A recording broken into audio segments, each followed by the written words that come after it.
성경 마태복음 9장 9절로 17절입니다.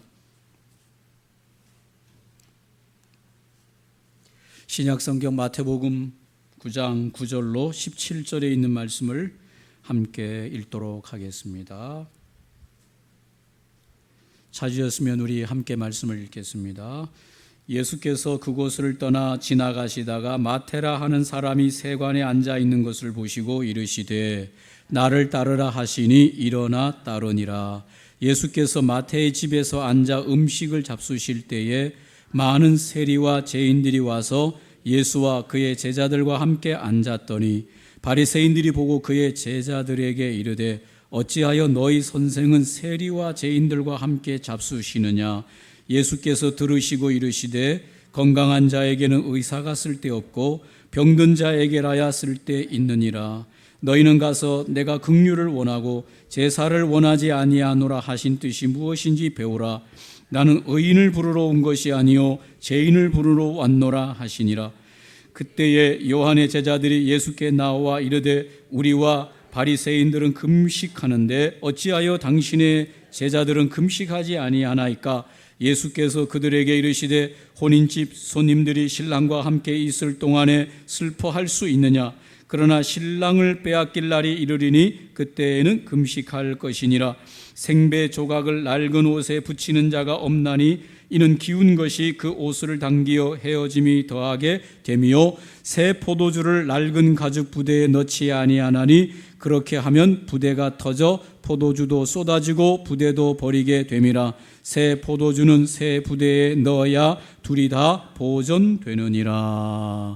아멘. 오늘 마태복음 9장 9절로 17절에 있는 말씀으로 새 술은 새 부대에 란 제목으로 함께 은혜를 나누기를 원합니다. 오늘 하나님께서 9절에 보니까 예수님께서 마태를 부르시는 것을 볼 수 있습니다.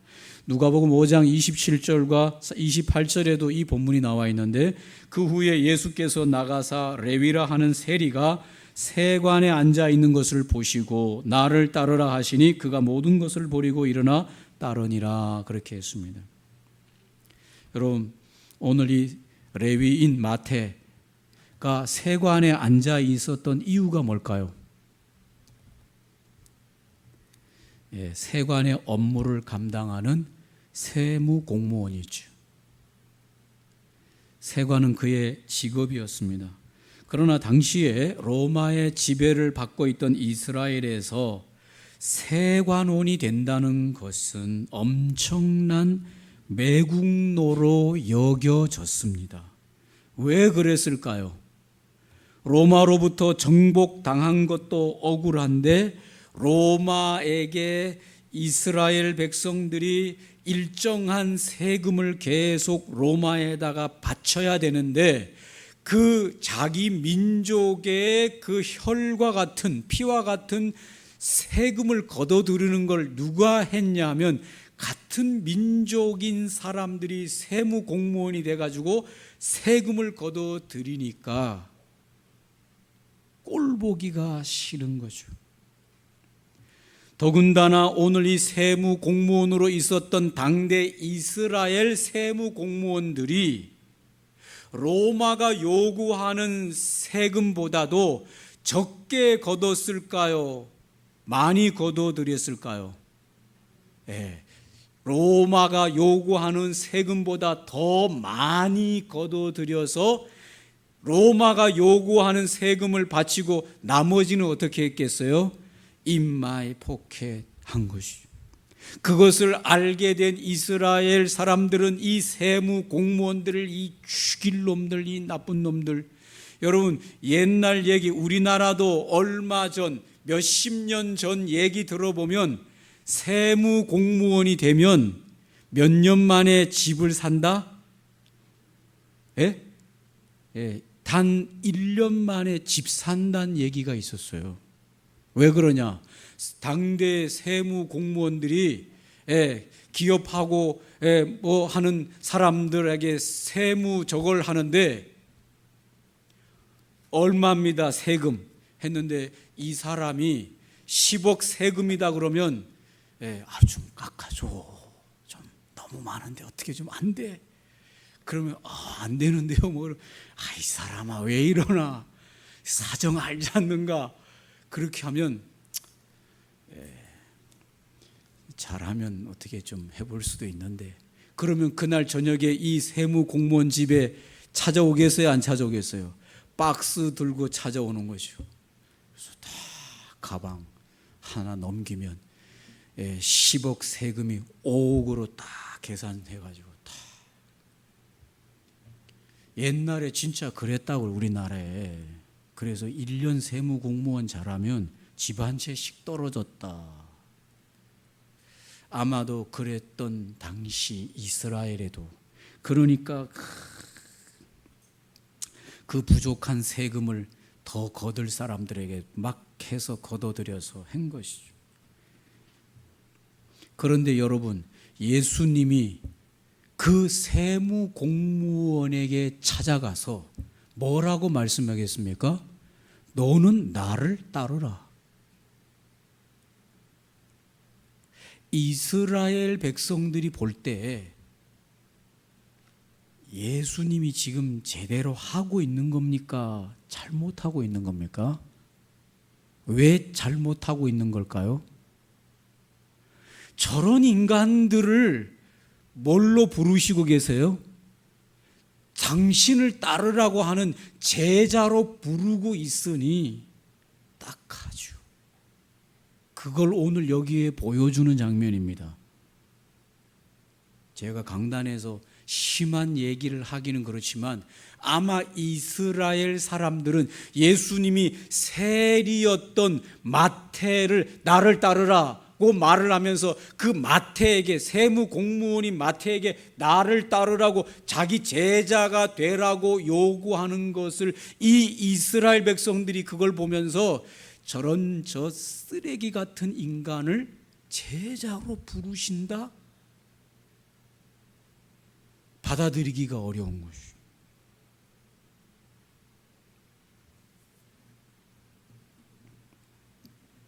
여러분, 왜 예수님께서 마태, 이 세무 공무원을 나를 따르라 라고 하면서 제자로 콜링했을까요? 불렀을까요? 이유가 뭘까요? 조건이 없어요. 이유가 없어요. 기록이 없어요. 여러분에게 한번 물어보겠습니다. 여러분은 왜 하나님께서 여러분을 구원해서 이 구원의 반열, 이 영광스러운 구원의 반열에 지금 앉아 있을까요? 여러분이 이뻐서, 잘생겨서, 마음이 천사 같아서, 사회의 선한 봉사와 이런 거를 열심히 했기 때문에, 아니면 지혜롭고 똑똑해서 여러분을 오늘 이 영광스러운 구원의 자리에 앉혀놨죠? 아멘 하려고 그러다 정신을 차려보니 그건 좀 과한 것 같고, 그러면 왜 하나님께서 여러분을 이 구원의 영광스러운 자리에 있게 했을까요? 기록이 없다니까요. 주님께서 오늘 이 당대의 손가락질을 받고 실제적으로도 그런 삶을 살았던 세무 공무원이었던 당대 그 사회에서 저런 저 쓰레기 같은 인간, 그렇게 취급을 받았던 오늘 세무 공무원이었던 마태에게 예수님이 너는 나를 따르라, 내 제자가 되라고 부르시는 데는 조건이 기록이 되어 있지 않아요. 그 말은 뭡니까? 마태에게 있어서의 어떤 조건도 찾아볼 수 있는 게 아니다라고 말하는 겁니다. 너는 내 제자가 되라고 부르시는 그 부르시는 예수님의 결정이라는 겁니다. 예수님의 뜻이라는 겁니다. 예수님의 기뻐하신 결정이었다는 겁니다. 마태에게서의 어떤 무슨 선함이나 마태에게서의 어떤 조건이 있어서 그가 주님의 제자로 부름받은 것이 아니다. 그 말은 오늘 저와 여러분이 이 영광스러운 하나님을 경배하고 예배하는 하나님의 자녀의 반열에 들어온 것도 저와 여러분에게서의 어떤 조건이 1도 없다는 거예요. 전적으로 하나님의 선택과 부르신 은혜에 의하여 이 자리에, 이 영광스러운 자리에 있게 되어진 겁니다. 믿습니까? 조건을 따질 것 같으면 저와 여러분이 어떻게 이 하늘 영광스러운 이 하나님의 백성의 자리에, 이렇게 영광스러운 자리에 들어올 수가 있었겠습니까? 여러분은 혹시 가능할지 몰라도 저는 0.00001%도 가능성이 없어요. 여러분 보기에도 그렇죠? 예, 그런 줄 압니다. 저와 여러분이 부르심을 받은 것은 전적인 하나님의 은혜요, 저와 여러분이 구원의 반열에 든 것도 전적인 하나님의 은혜요. 놀라운 것은 여러분, 창세기 12장에 보면 아브라함을 부르시는데, 아브라함을 부르는 그 장면, 창세기로 들어가 보시면 하나님께서 아브라함을 왜 믿음의 조상이요, 아브라함을 왜 이제 하나님의 구원의 이제 시작으로 아브라함을 부르시는지 조건이 안 나와 있어요. 그냥 아브라함아, 너는 내가 내게 지시할 땅으로 가라. 내가 너로 큰 민족을 이루고 내가 너로 복을 주고 내가 너로 내 후손에게 땅을 주고 큰 민족이 되게 하고 복의 근원이게, 이렇게 하나님이 하시는 이야기만 나와 있지 왜 내가 너를 불렀다라고 하는 조건이 하나도 없어요. 실제 그 말은 아브라함에게서 어떤 조건이 있다 없다? 없다는 것입니다. 전적인 하나님의 선택이요, 그 하나님의 결정에 의해서 아브라함은 믿음의 조상으로 부름을 받고 그 일에 사용되고 쓰임받았다. 이것이 이 우리 장로교 교리의 핵심인 예정이에요. 하나님의 아심과 하나님의 결정에 의해서 오늘 저와 여러분이 이 구원의 반열에 들어오고 주님을 따르게 되었다. 주님이 오늘 마태를 부르시기로 결정했습니다.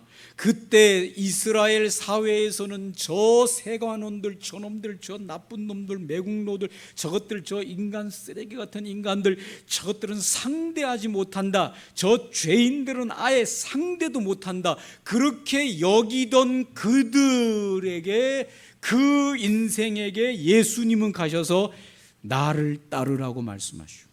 너는 내 제자가 되라고 말씀하신 것이죠. 예수님의 제자가 되는 데는요, 이 세상에 어떤 인간도 예수님의 제자가 안 되는 인간이 없어요. 마태도 주님의 제자로 부름받았는데 누군들 주님의 제자로 못 부름받겠어요? 다 부름받을 수 있어요. 주님이 그거를 보여주고 있는 겁니다. 주님이 의도적으로 마태를 찾아가서 너는 나를 따르라고 그렇게 하면서 마태가 주님을 따르게 함으로써 그 시대에 저 죄인들하고는 상종도 하지 말라고 버려두었던 그 인생도 주님은 저 인생도 내 제자가 될 수 있다고 하는 걸 가르친 거죠. 당시의 사고방식을 완전히 깨트린 거죠. 안 그렇습니까? 우리 예수님이 그걸 보여주신 거죠. 나를 따르는 제자, 고상한 사람들, 학식이 있는 사람들, 배운 사람들, 공부 많이 한 사람들, 뭐가 품위가 있는 사람들만 주님의 제자를 따른다. 천만의 말씀. 직업적으로 보면 가장 천한 직업이었던 베드로나 오늘 이 가장 악랄하게 죄인으로 여김받았던 이 세관원들조차도 주님의 제자로 부름받아서 주님을 따를 수 있다는 것을 주님이 말씀하시는 것이죠. 그 주님이 저와 여러분도 오늘 부르신 거 아닙니까? 예수님이니까 가능한 얘기죠. 어떤 스승이 그 나라를, 어떤 사람이 그 나라를 이루기 위해서 사람을 불러서 함께 그 나라를 이루어갈 때 저를 불러서 사용하겠어요? 주님이니까 저 같은 인생도 부르시고 사용하시고 하나님의 나라를 함께 이루자고 말씀하시는 거 아니겠습니까? 마태를 부르신 이유도 바로 거기에 있는 거 아닙니까? 마태가 주님께서 마태를 나를 따르라, 나의 제자가 되라고 할 때 마태가 그 모든 것을 두고 예수님을 쫓았다고 나와 있습니다. 예수께서 그곳을 떠나 지나가다가 마테라 하는 사람이 세관에 앉아 있는 것을 보시고 이르시되 나를 따르라 하시니 일어나 따르니라. 그 말은 예수님의 제자가 됐다는 겁니다. 따랐다는 겁니다. 그의 모든 것을 포기하고 따랐다는 겁니다. 어떻게 이게 가능했을까? 마태가 지금 세관원으로 직장을 다니고 있는데 어떻게 그 모든 상황을 그만두고 예수님을 따를 수 있었을까? 이것은 마태를 부르시는 예수님의 신적인 권위 때문에 가능합니다. 부르시는 예수님의 권위는 우리를 그곳에서 빠져나오게 하고 예수님을 따르는 새로운 삶의 길을 걸어가게 만들 수 있다고 하는 것을 보여주는 것이죠. 예수님이 너는 나를 따르라고 할 때 아무리 어려운 환경에 있다고 하더라도 그걸 내려놓고 예수님을 따를 수 있게 할 수 있는 신적인 권위가 예수님에게 있다. 성경에 보면 누가복음 19장 8절에 보면 누가 나오는가 하면 세리장 삭개오가 나와요. 이것은 세리 중에서도 세리장이에요. 근데 오늘 이 삭개오가 예수님이 지나간다는 이야기를 듣고 뽕나무 위에 올라가서 예수님을 한번 만나려고 올라갔다가 예수님이 그 뽕나무 밑에서 삭개오를 보시면서 삭개오야 내려오라, 내가 오늘 너의 집에 유하여야 하겠다. 그래서 삭개오가 놀래서 예수님을 모시고 자기 집으로 들어갔는데 그때 삭개오가 예수님을 만나고 그 자리에서 변화돼서 그가 하는 말이 뭐라고 말하는, 이렇게 말합니다. 삭개오가 서서 주께 여짜오되 주여 보시옵소서, 내 소유의 절반을 가난한 자들에게 주겠사오며 만일 누구의 것을 속여 빼앗은 일이 있으면 내 갑절이나 갚겠나이다. 이게 예수님을 딱 만나는 그날에 결정된 사항이에요. 이게 신적인 권위지요. 예수님을 만났을 때 삭개오가 인생이 180도로 완전 바뀌고 돈만 알고 살던 이 삭개오 세리장의 인생이 완전히 바뀐 것은 신적인 권위의 역사인 것이죠. 오늘 마태를 나를 따르라고 말할 때 마태가 그 모든 일하는 모든 상황을 내려놓고 주님을 따를 수 있는 것은 신적인 권위로 부르신 것이다.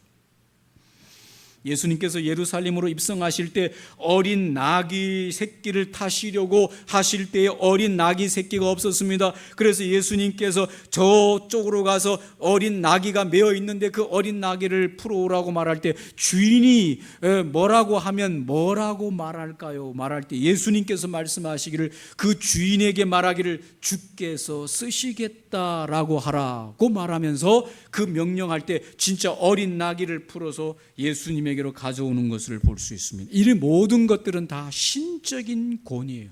예수님께서 말씀 한마디면 그것이 이루어지는 것이죠. 신적인 권위죠. 여러분은 드라마를 좋아하십니까? 요즘 많은 재밌는 드라마가 뭐 진짜가 나타났다. 나는 이게 무슨 진짜가 나타났다 해서 뭐야 했더니 무슨 애기 이름이 진짜. 저는 드라마를 개인적으로 안 좋아합니다. 왜 안 좋아하느냐? 저는 대신 영화를 좋아해요. 드라마는 안 좋아해요. 영화를 보는 이유는 왜냐하면 이미 시작부터 해서 끝이 다 정해졌기 때문에 그걸 좋아해요. 그런데 드라마를 안 좋아하는 이유는 뭔가 하면 드라마는 작가가 오늘 이제 씁니다. 이번 주 무슨 내용을 씁니다. 그러다가 인기가 막 방송 인기가 올라간다. 그러면 편수를 늘려야 돼요? 빨리 끝내야 돼요? 편수 늘리라고 압박이 오니까 그 다음부터는 드라마가 갑자기 막 전개되다가 이상한 데로 가가지고 뭐 교통사고도 나고 뭐 암도 걸리고 뭐 그랬는데 또 뭐 죽으려고 했다가 또 뭐 이상한 사람 하나 등장해서 그러다가 저건 아닌데 막 재밌어질라 하다가 갑자기 이상한 데로 빠져가지고 드라마 시청률이 어떻게 돼요? 뚝 떨어지면 갑자기 어떻게 합니까? 죽음으로써 빨리 끝내라. 그래서 끝내. 이걸 몇 번 당하고 나니까 에이씨 이게 뭐야 이거. 드라마 말이야. 이거 작가들 이거 시인이네 시인 이거. 여러분 드라마 작가들이 뭡니까? 신이요 신. 그거 뭔지 아세요? 제가 실제로 이 소설을 쓰는 자매를 한번 예전에 만난 적이 있어요. 그 무슨 선교팀에서 같이 만났는데, 그래서 자기가 이 소설을 쓰는 이 자매인데, 그게 뭐가 매력이나 하니까 참 매력 중에 하나는 자기가 이 소설을 줄거리를 쓸 때 누구를 등장시킬 것인가를 마음대로 결정했다가 누구를 죽일 것인가를 마음대로 결정한대요. 죽이려고 했다가 살리려고도 하고, 살리려고 했다가도 또 죽이려고도 하고, 이게 마음대로 되는 게 이 작가라는 거예요. 참 신이에요, 신. 여러분, 진짜 드라마 작가가 신이죠. 저는 여러분 드라마를 보지 말라고는 말 안 하는데, 드라마를 보면서 이렇게 생각하세요. 하나님, 나에게도 좀 좋은 글을 써주세요. 좋은 대박 사건으로 좀 드라마를 써주시면 안 되겠습니까?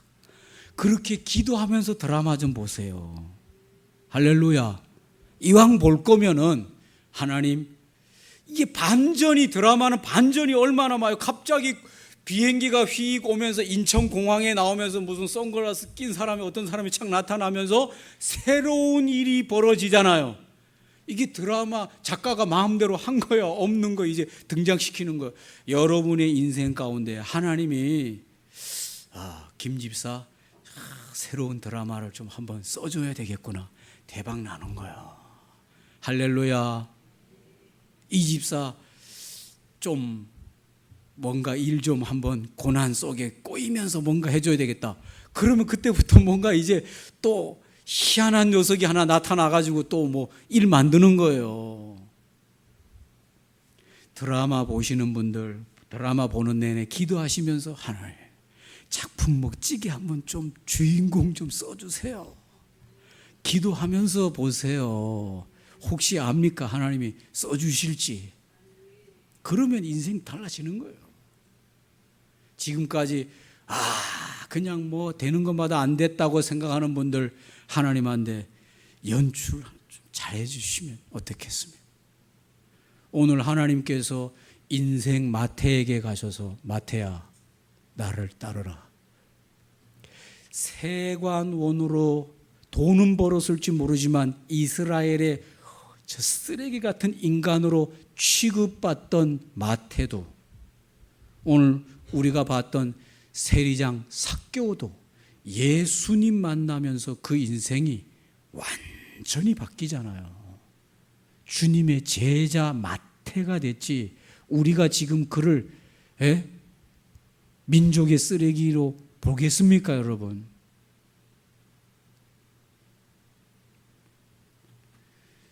주님의 손에 달려있는 것이요. 잘 써달라고 기도하세요. 지금부터 반전이 있는 인생이 되게 해달라고 기도하세요. 아이고, 지금까지 뭐 그냥 별을 볼 일 없는 마태가 그런 인생이었지. 지가 무슨 돈 좀 뒤에서 뒷돈 챙겼다고 한들 그 인생이 민족들한테 손가락질 받으면서 그런 인생이었지만, 오늘 예수님 안에서 그 인생이 반전이 일어나는 거 아닙니까? 모를 일인 것이요.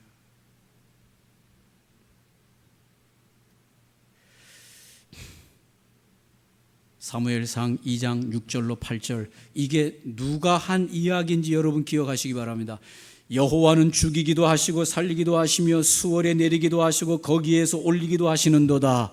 여호와는 가난하게도 하시고 부하게도 하시며 낮추기도 하시고 높이기도 하시는도다. 가난한 자를 진토에서 일으키시며 빈궁한 자를 거름더미에서 올리사 귀족들과 함께 앉게 하시며 영광의 자리를 차지하게 하시는도다. 땅의 기둥들은 여호와의 것이라 여호와께서 세계를 그것들 위에 세우셨도다. 들으셨습니까, 여러분? 이게 누가 한 얘기입니까? 한나가 한 얘기죠. 성경 좀 읽으세요. 한나가, 여러분 인생 요 말 나오기 전까지는 한나 인생은 참 진짜 보잘것없는 인생이에요. 왜 그랬을까요? 자식을 낳지 못하는 여인이었으니. 그 사회 배경을 아시죠? 여자가 시집 갔는데 자식을 못 놓으면요, 요즘은 좀 덜하지만 당대에는 저 여자가 하나님한테 뭔가 저주받아서 자식을 못 놓는다, 이런 정도의 비난의 눈으로. 그래서 자식을 못 놓는 여자는 이혼 사육감이었어요. 그랬으니 한나의 인생이 얼마나 괴로운 인생으로, 결혼해서 수년 동안 남편에게 살면서 자식을 못 낳았던 인생이니까 그 인생 반은 괴로움과 고통의 인생 아니었겠어요? 그런데 오늘 한나가 이 말한 것은 임신해서 애 놓고 난 다음에 한 얘기예요. 하나님께서 말씀하셔서 사무엘을 낳고 이 말한 거예요. 여호와는 죽이기도 하시고 살리기도 하시고 수월에 내리기도 하시고 거기서 올리기도 하시고. 저는 2장 7절을 좋아합니다. 여호와께서는 가난하게도 하시고 부하게도 하시고 낮추기도 하시고 높이기도 하시고. 여러분, 이 말은 연출가라는 거예요. 이 작가라는 거예요. 펜 하나 쓰는 거에 따라 달라지는 거예요. 할렐루야. 드라마 볼 때 반전이 뭡니까? 한 청년이 나타났는데 뭐 어디 공사판에서 막 일하고 막 그러는데, 네 아버지 뭐 하노? 아버지 없습니다. 왜 아버지가 없나? 모르겠습니다. 어렸을 때 버림받아가지고 고아로 살았습니다. 했는데 어느 회장이 나타나가지고 뭐 자식을 잃어 어렸을 때. 아시죠? 그런 뻔한 드라마. 그런데 나중에 뭐다? 그 청년이 뭐 어떻게 해가지고 나중에 알고 보니 그 핏줄이다. 그러면 사람들이 막 좋아해요. 왜 그런 걸 좋아할까요? 인생에 반전이 있잖아요. 반전. 그 말은 뭡니까? 아이고, 나도 저 청년 같은 저런 고난의 인생인데 언제 나에게도 저런 반전이 있지나 않을까? 있을 수 있습니다, 여러분. 하나님이 이거 하나만 쓰면 반전이 일어나는 거죠. 에이그, 뭐 그런 일이 있겠어요? 여러분, 그런 사람에게는 안 일어나요. 반전이 있을 수도 있다고 기대하는 사람에게는 일어나는 것입니다. 기대하세요. 오늘 예수님이 누구를 불렀습니까? 마태도 불렀어요. 마태 같은 인간도 불렀어요. 누구로? 주님의 영광스러운 제자로. 마태 같은 인간도 주님이 의도적으로 세관에 찾아가셔서, 예수님이 세관에 찾아갈 이유가 뭐가 있습니까? 그러나 예수님이 의도적으로 세관에 찾아가셔서 마태 같은 인간도 부르셔서 당신의 이 영광스러운 제자로 인생 반전을 시켰습니다.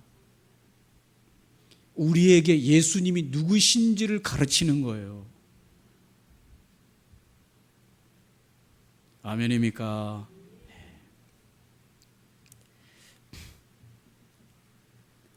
예수님이 마태의 집에 가서 앉아서 먹으니까 바리새인들이 좋아했겠어요? 안 좋아했겠어요? 안 좋아했어요. 안 좋아한 이유가 뭔가 하면 저 부정한 자들, 저 더러운 인간들, 저 국민들의 피를 빨아먹는 저런 죄인들과 함께, 정확하게 바리새인들이 말하기를 저 죄인들과 함께 한 자리에서 식사를 한다니 말이나 되냐. 당대의 분위기로서는 경건한 자들, 거룩한 자들은 그런 죄인, 쓰레기 같은 인간들하고 같이 밥 먹으면 됩니까? 안 됩니까? 안 되는 거죠. 왜 안 될까요? 그 죄가 오염된다고 생각하는 거예요. 오염된다. 저런 죄인들하고 같이 밥 먹으면 같이 죄가 오염된다고 생각한 거예요. 충분히 그럴 수가 있는 거 아니겠습니까? 그런데 예수님이 뭐라고 말하는가 하면, 너희들은 이 죄인들하고 같이 밥을 먹으면 너희들은 죄가 너희들에게 오염될지 모르지만 나는 이 죄인들과 함께 같이 밥을 먹으면서 이 죄인들의 죄를 씻겨준다. 사고방식이 다른 거죠. 이 바리새인들은 저들을 피해야 돼. 왜? 더럽기 때문에 더러운 저들을 하고는 상대하지 말아야 돼. 그래야 내가 깨끗하게 유지될 수 있어요. 그런데 예수님께서는 오염될 걸 걱정하는 게 아니라 더러운 자에게 가서 예수님의 깨끗함으로 그들을 씻기겠다는 거예요. 그러니까 가시는 거죠. 사랑하는 성도 여러분, 오늘 예수님이 전혀 다른 사고방식으로 인생을 사는 것이죠. 그래서 예수님께서 오늘 이 유명한 말씀을 합니다. 예수께서 들으시고 이르시되 건강한 자에게는 의사가 쓸데없고 병든 자에게라야 쓸데있느니라. 너희는 가서 내가 긍휼을 원하고 제사를 원하지 아니하라 하신 뜻이 무엇인지 배우라. 나는 의인을 부르러 온 것이 아니요 죄인을 부르러 왔노라 하시니라. 할렐루야. 예수님은 그분이 거룩이 오염될까 봐 두려워하신 게 아니라 죄인들을 씻겨서 그들조차도 거룩하게 만들기 위해서 오셨다. 사고방식이 다른 것이죠. 제가 요즘 유튜브에서 무슨 유명한 공자, 맹자, 무슨 또 노자 이런 사람들이 남겼던 글들을 들어보는데 제가 한 가지 좀 마음에 안 드는 게 있어요. 뭐라고 하는가 하면 거기에 뭐라고 했는 가 이런 사람을 곁에 두지 마라. 이런 사람과 상대하지 마라. 이런 내용들이 많아요. 근데 그런 내용을 들어보면 뭐 하는 인간들을 가까이 하지 마라. 뭐 하는 인간들은 가까이 하지 마라. 뭐 하는 인간들은 곁에 두지 마라. 그러면 너가 어려움 당한다. 이런 내용들이 많아요. 누구하고 비슷해요? 바리새인들 사고방식이랑 비슷한 거예요.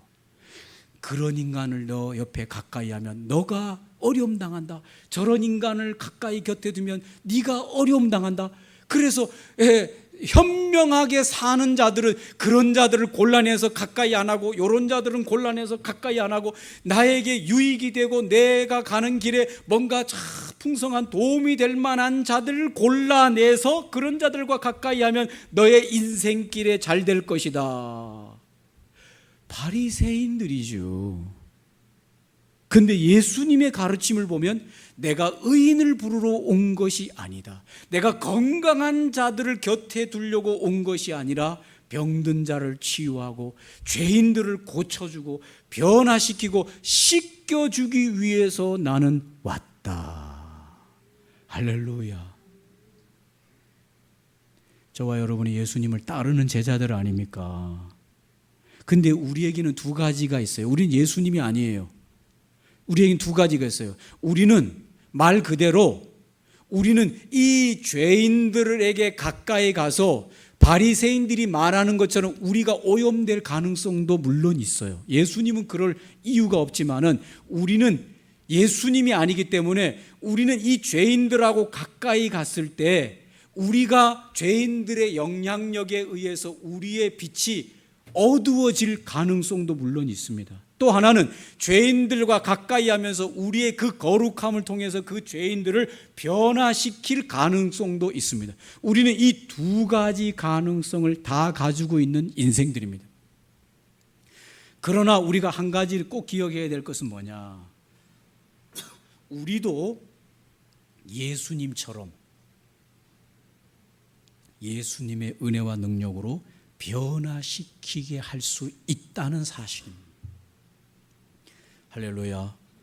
우리가 오늘 이 바리새인들처럼 저들하고는 가까이 하면 안 된다라고 구별해 내야만 되는 사람들이 아니라 오늘 우리도 예수님처럼 죄인들과 가까이 하면서 병든 자들과 가까이 하면서 그들을 예수님의 은혜와 능력으로 그들을 회복하고 그들을 살릴 수도 우리에게 있다 하는 사실입니다. 그렇습니까, 여러분? 또 하나는 물들 수도 있어요. 우리는 예수님은 그렇지 않지만 우리는 바리새인들이 염려하는 것처럼 물들 수도 있어요. 가지고 있던 신앙조차도 잃어버릴 수도 있어요. 그러니까 우리는 이 두 가지 사실을 잘 명심하고 우리의 영성을 잘 관리하면서 어둠 속에 우리가 어둠을 물들어 우리의 가지고 있는 신앙마저 빼앗기지 말고 어둠에 있는 자들을 빛을 비춤으로써 예수님처럼 이 죄인들을 구원하고 병든 자를 고치고 회복하는 이 사명을 감당해야 됩니다. 할렐루야. 이 일에 있어서 오늘 금식에 대한 논쟁이 나오는데 세례 요한의 제자들이 예수님에게 와서 왜 당신과 당신의 제자들은 금식하지 않습니까? 그러니까 예수님께서 말씀합니다. 나와 내 제자들은 금식 안 하는 게 아니라 금식을 반대하는 반대론자가 아니라 금식을 꼭 해야 될 때 하는 자들이다. 금식을 어떤 일주일에 한 번, 일주일에 두 번, 무슨 의무적으로 일주일에 무조건 이틀 금식을 하고 이런 의무적으로 하는 종교인이 아니라 신랑과 함께 있을 때는 기뻐하고 먹고 마시고 축하하지만은 신랑을 빼앗기는 그 환난과 시련이 올 때는 그 일 때문에 금식하고 기도하는, 금식이 습관이 아니라 금식의 확실한 이유로 금식할 때 금식해야 된다라고 하는 것을 가르쳐 주고 있습니다. 여러분, 오늘 우리가 신앙생활 하는 데 있어서 이 바리새인들과 하물며 세례 요한의 제자들은 굳어 있어요. 가죽이 오래되면 딱딱해집니까? 부드러워집니까? 가죽이 오래되면 딱딱해져요. 그래서 더 많이 넣으면 이게 찢어져요. 딱딱하기 때문에. 그러나 새로운 가죽 부대는, 새 부대는 부드럽습니까? 안 부드럽습니까? 부드럽죠. 이게 많이 넣으면 어떻게 됩니까? 가죽이라 늘어나요. 또 적게 넣으면 다 원상태로 돌아와요. 이게 조절이 가능한 것이. 그러나 굳어 있는 오래된 가죽은 늘어나지 않아. 딱 굳어진 그 양만큼 그 방법, 그 스타일, 그거 아니면 찢어지는 것이. 사랑하는 성도 여러분, 오늘 예수님께서 말씀하시기를 나를 담기 위해서는 새 부대가 필요하다. 새 술은 새 부대에 담아야 된다. 사랑하는 성도 여러분, 부드러운 사람들이 되시기를 바랍니다. 할렐루야. 주님은 부드러운 영성을 가지고 있습니다. 이 부드럽다라고 하는 것은 타협한다는 게 아닙니다. 기다리고 용서하고 참아주고 인내하고 받아주고 또 이해하고 그런 것들의 영성이라, 이게 품어주는 영성이죠. 상대방이요, 아무리 공을 세게 줘도 축구를 보니까 축구의 신들, 축구를 진짜 잘하는 사람들은 상대방이 공을 있는 힘껏 그 사람에게 공을 차줘도요, 그것이 내게로 딱 올 때 어디 쏨 이불에 그 공이 탁 닿는 것 같이 공이 그 사람 몸에 오는 순간 공이 탁 튕겨 나가는데, 실력이 없는 사람들은 발에 맞아도 공이 저쪽으로 튕겨 나가고 몸에 맞아도 저쪽으로 튕겨 나가고 머리에 맞아도 저쪽으로 튕겨 나가는데, 이 실력이 좋은 사람들은 아무리 공을 세게 줘도 공이 그 사람 몸에 와가지고 소프트한데 탁 하는 것처럼 공이 살짝 신기하고 놀라운 일이죠. 사랑하는 성도 여러분,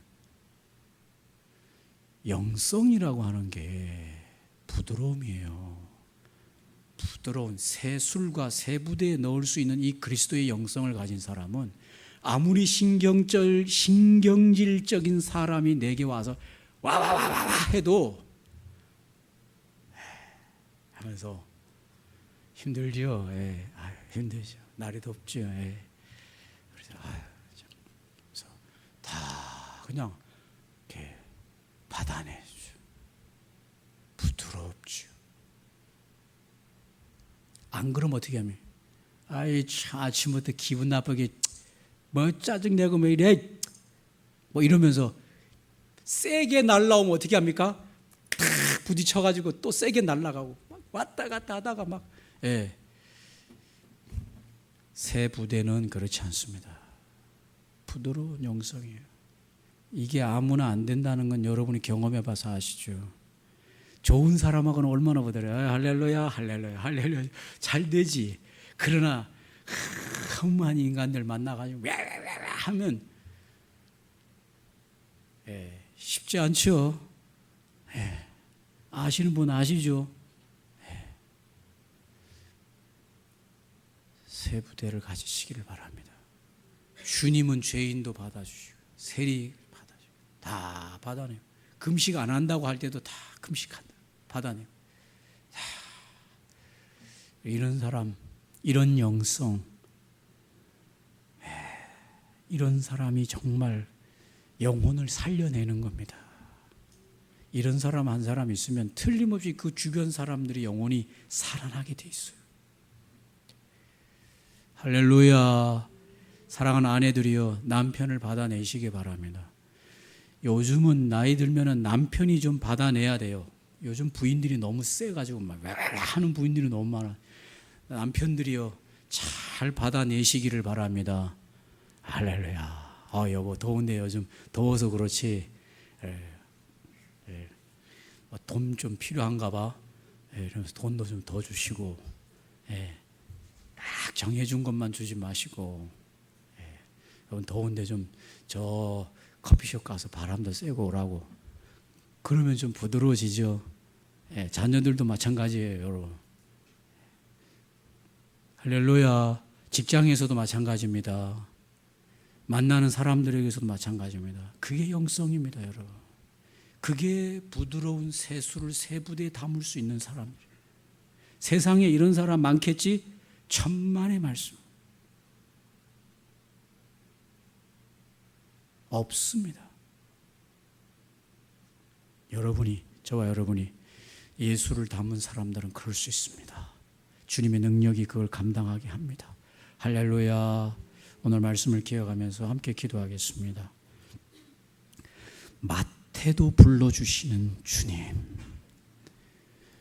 어떤 인생도 주님은 부르셔서 그를 제자로 삼으시고 죄인들하고 어떻게 앉아서 먹냐 오염된다고 할 때도 나는 오염을 걱정하는 것이 아니라 저들을 회복하고 저들을 살리기를 걱정하시는 분이시오. 딱 정해진 규격대로만 안 된다고 신경질 내고 짜증내고 못한다고 하는 사람 속에서 새 부대를 가지고 새 술을 담을 수 있는 영성을 가진 하나님의 사람이 나오기를 기뻐하시는데 하나님 우리에게 그런 영성을 주시고 예수를 담은 영성을 주시옵소서. 이런 사람을 통해서 틀림없이 세상은 변화되고 영혼은 변화될 수 있고 교회가 세상을 선도할 수 있고 이 사회를 이끌어갈 수 있는 줄로 믿고 하나님의 영광을 드러낼 수 있는 줄로 믿습니다. 하나님 이런 영성을 우리에게 부어주시옵소서. 인도하여 주시옵소서. 함께 기도하겠습니다. 하나님 아버지 우리에게